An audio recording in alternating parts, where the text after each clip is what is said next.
Hello बच्चों, so let's see this question. We have given a gaseous mixture enclosed in a vessel consists of 1 gram mole. 1 gram mole का मतलब होता है 1 मोल. So 1 gram mole of a gas A with gamma equals to 5/3 and another B.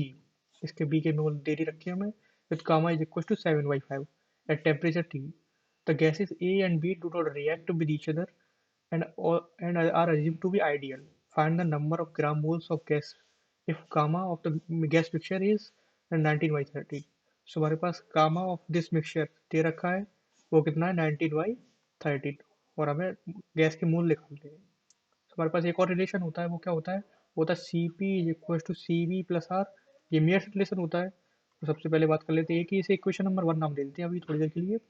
सो ए की बात कर लेते हैं. ए के लिए हमें दे रखा है gamma. So gamma of A कितना होता है, वो होता है C P over C V. ये किसके लिए, 1 के लिए. ये किसके लिए, 1 के लिए. ए के लिए नाम दे दिया 1 हमने.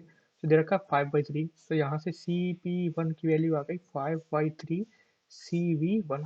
अच्छा, इसको हम इक्वेशन नंबर 1 में पुट करके देख लेते हैं क्या आता है हमारे पास.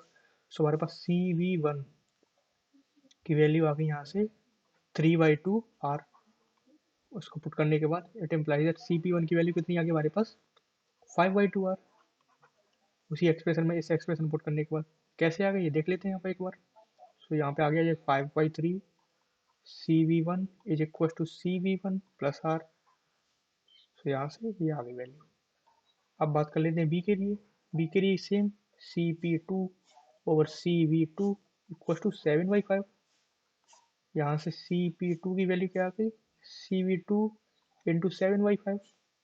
इस इक्वेशन नंबर 1 में रखा. हमारे पास आ गया C V 2 7/5 C V 2 equal to C V 2 plus R. So यहाँ से सी वी 2 की वैल्यू आ गई हमारे पास 5/2 आर.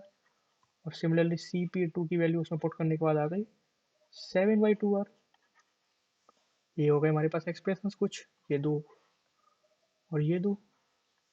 अब इन दोनों का यूज़ कर लेते हैं. हमारे पास फॉर्मूला होता है, उसे बोलते हैं गामा मिक्सचर. निकालना है अगर किसी मिक्सचर का, वो फॉर्मूला होता है N1 अगर 1 के बोलते रखे हैं into CP1 plus N2 CP2 plus dot dot dot जहाँ तक दे रखा है वहाँ तक upon N1 CP1 plus N2 CP2 plus dot dot dot जहाँ तक दे रखा है वहाँ तक. N1 हमें पता है 1 है CP1 के लिए इंटू CP1 की वैल्यू 5/2 आर हो गई प्लस बी के लिए मान लेते हैं. सो लेट बी के मोल्स हो गए हमारे पास N. सो यहाँ पर रख देते हैं एन बी के लिए इंटू सी पी टू की value 7/2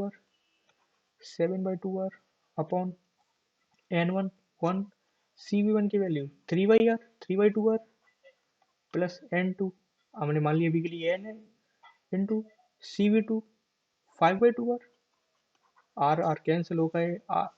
1/2 cancel. So it implies that 5 plus 7n upon 3 plus 5n equals to gamma mixture जो कि कितना है हमारे पास 19/13.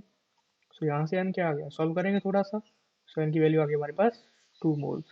सो हमारे पास ये कितने हो गए, बी के मोल्स हो गए 2 और ए के मोल्स हमारे पास दे रखे हैं 1 मोल्स. सो ये हो गया हमारे पास answer. So I hope you understood it well. All the